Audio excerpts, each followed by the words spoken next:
Is it necessary that every single person on this planet expresses every single opinion that they have on every single thing that occurs all at the same time? Is that necessary? Or, to ask it in a slightly different way, can anyone shut the hell up? Can any single person shut the hell up about any single thing for an hour? Is that possible? And I know you're thinking, you're not shutting the hell up right now. And that's true, but I have to talk about this work of art that Bo Burnham put on Netflix. Maybe then it'll get out of my head.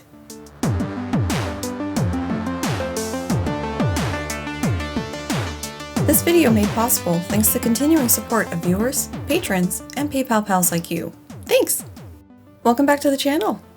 If you are a long-time or returning viewer, don't you worry. We will be back to your regularly scheduled psychology science stuff next week, but just want to mix things up a little bit. If you're new, hi, I'm Cass. I'm a cognitive psychologist who's trying to add some science to the psychological discourse on YouTube. So far, this has primarily been looking at the work of Jordan B. Peterson and his bestsellers, but we're doing other things too. Which brings me to my focus in this video. I related to a lot of this from the psych disorder haver perspective, but also as a content creator. This was my first real Bo Burnham experience, so aside from some reviews I saw online, I didn't really know what to expect. So references to his previous work that popped up in this video weren't registered as such by me. Because of that, I watched a couple videos where Burnham fans went through things in fine detail and dabbled in working out the hidden meanings. While I agree that some parts do include subtext or deeper reading, I think some parts may have been more a product of his production constraints. So that's what I'm going to be focusing on here. Things I noticed or related to because of the intersection between content maker and someone dealing with mental health stuff. We'll work our way deeper inside as we go. Also, because of Netflix's propensity in fighting reviews, no matter how positive, the gorgeous cinematography and long shots are going to be a bit mutilated. Bum. Last thing, to get it out of the way, this video is going to assume some knowledge of Inside. So if you haven't watched it yet, and you're in an okay headspace, check it out. It's amazing, and feels a bit like a cultural touchstone. Although it may resonate more if you're dealing with some form of distress and anxiety, as Dr. Mr. the Husband was not as impacted by it. Okay, so starting at the outer portion of Inside, I can't get some of these songs out of my head. That is how the world works. I'm problematic. He's a problem. Apathy's a tragedy and boredom is a crime. Anything and everything all of the time. Visually stunning and hilarious. Especially the stupid friends part. Now my stupid friends are having stupid children. And I'm still in awe of how powerful this audio-visual experience was. Amazing. The amount of behind-the-scenes work to get everything coordinated had to have taken some time. This isn't really part of what I'm focusing on, but I couldn't watch ads during Pride Month without thinking about this. Will you support Wells Fargo in supporting the LGBTQ community? I don't know if this is a thing that other people do, but when I get to see people's equipment, I get snoopy. Like, that's a Scarlett audio thing. Not sure if it would make my sound situation better, so I haven't pulled that trigger. Monitor, lighting equipment, laptop, music stuff, so forth. It's like an unintentional QVC. I've heard the claim that the battery display was intentional as it shows a decline in his mental battery or something. And maybe. So what this looked like to me and what I read it as is he had a certain look he was going for where he was projecting a live performance on himself. And the camera he had available to do that, to hook up to the projector, didn't have a clean output. So with these cameras, you can have a clean output where it's able to output the image and basically the image alone without any of the display elements. And cameras that don't have that, you're going to end up with the little record symbol, the battery, all of that stuff. And so I'm guessing that that side camera, because it wasn't as nice of camera as his main one, didn't have a clean output, but he wanted that look and so was trying to make do.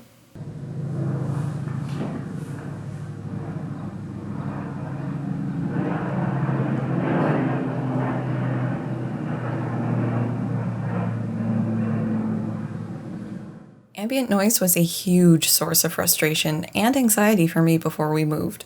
Nothing like getting most of the way through something you've been struggling with for at least 15 takes to have it blown by some asshat with a loud car. I'm not a sociologist or anthropologist or other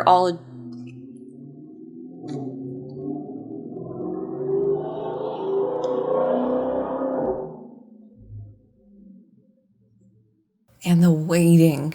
If I record something during the day, I had a couple minute-long windows where the nearby streetlight was holding traffic because the road noise just went straight into our apartment. Some of those videos I mentioned earlier argue that the in-frame clutter is representing his mental state, and maybe that was the intent, but filming in a small space by yourself can end up being terribly not OSHA compliant. My husband is strongly discouraged from entering the cable death trap that is my office. The amount of shit-talking I do about myself in making these. And the desperate need to be viewed as intelligent, and being self-critical as a defense mechanism. Yep, relatable.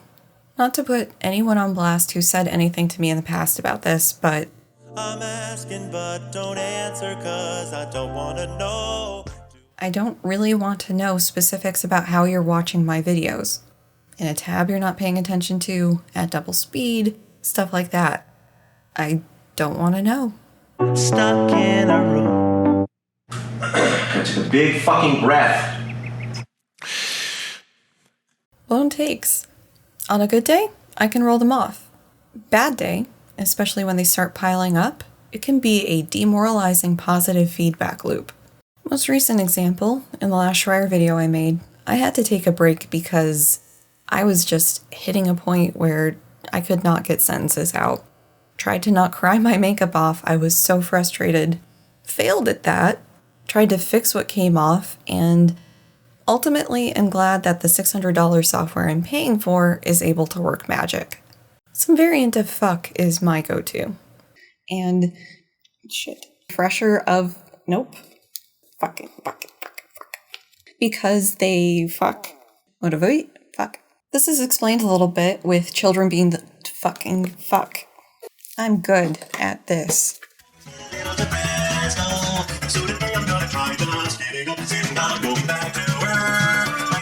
Getting back to work to try to deal with depression. Guilty. Repeatedly. On that note, because I can't seem to catch a fucking break, as described by my friend when I told her about this, I found out recently that my psychiatrist is retiring and the medication manager who's replacing him wanted to pull me off my anxiety meds. Because they're dangerous. This, after half a year of medical hoop jumping to try and keep the working medication for a chronic pain condition, but ultimately failing. Fuck my life. There is a very distinct possibility that I came back from my hiatus too soon, but it's weighed against the deep fear that I've peaked and have a dying channel on my hands, so I'm trying to push through the slog that is my mental state in the hopes that I'll not have that stuff happen, but possibly as a consequence, my justified version of this song has been sung while filming. Well, I feel like shit. Oh, shit. Feeling like a saggy, massive sack of shit. But good news, I'm not at this point again, like I was when I was getting a video out a week. Focus on the positives, right? In the first week of the BLM protests after the murder of George Floyd, I was a mess. To be that person and make this about me, I was distraught that this is what the country is. Working on a stupid YouTube video in the middle of it just felt wrong. But fear of the algorithm. I had to get a friend to tell me it was okay to not upload a video that week. Seeing other YouTubers do the same thing helped. Yes, I wanna help to leave this world better than I found it. I want to leave the world better than I found it, but am I? Because this video hasn't been depressing enough already, I just want to point out the two parts of Inside that made me cry. Brief context for this first one is my dad died when I was in high school, and that was over 20 years ago at this point.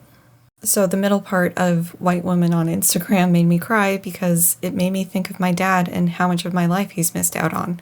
But it was a beautiful and skillful counterpoint to how superficial a lot of Instagram content can be. The second one, I had to stop a video and take a break the first time I watched it. It cut far too close to home. I have flipped out and emotionally crashed more than I care to admit because of something going wrong or complete inability to get through a take of something that seems like it should be so simple and I just can't. Don't quite have a good coping strategy for that yet. Another YouTuber put forward that this is acted, but fuck me. It feels very real at least.